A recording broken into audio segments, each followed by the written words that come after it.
C'est le paradis pour tous les passionnés de lecture. Le Salon du Livre a ouvert ses portes vendredi à Paris. On peut y rencontrer ses auteurs favoris et pour les 300 éditeurs qui sont présents, c'est vraiment le rendez-vous à ne pas manquer.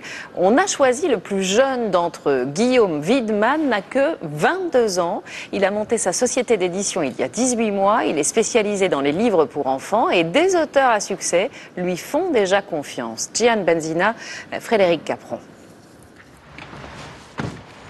C'est pourquoi tout ça?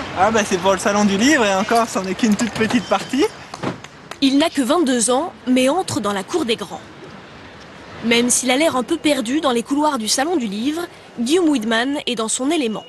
Il découvre le stand réservé à sa toute jeune maison d'édition, Micmac. Vous voyez, j'ai acheté les lettres, je les ai peintes moi-même, j'ai peint le tableau et je les ai collées. Bon, c'est tout simple, mais mine de rien, ça me prend du temps.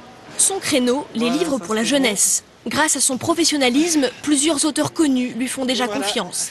Patrice Corte, lui, publie son premier roman, mais n'a pas hésité à le confier à un éditeur débutant. Vraiment bien, hein. Mais il a une telle maturité et il est tellement, déterminé et sa ligne de conduite est tellement claire qu'on oublie sa jeunesse. En même temps, moi, mon âge, je l'oublie très rapidement. Ça fait plus de 3 ans que je fais des livres.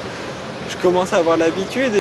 Il y a 3 ans, passionné par les livres, Guillaume quitte sa famille à Lyon pour monter à Paris, travailler dans cette librairie. Voilà, je me suis réveillé un matin, je me suis dit c'est ça, et donc j'ai fait ma lettre de démission pour mon patron précédent, et voilà, puis j'ai fait les démarches pour arriver à Paris, et en une semaine tout était fait. Voilà. Bon, ça se sentait, hein. Au départ déjà, il avait cette envie.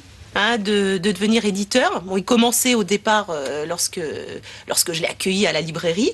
Mais maintenant, de le voir comme ça, se démener, je suis très fière de lui. Le virus de la lecture, Guillaume veut le transmettre aux enfants. Sa plus grande fierté, il publie aujourd'hui l'auteur des récits de son enfance. Preuve que les belles histoires ne sont pas que dans les livres. Vous ne trouvez pas la question d'eau ?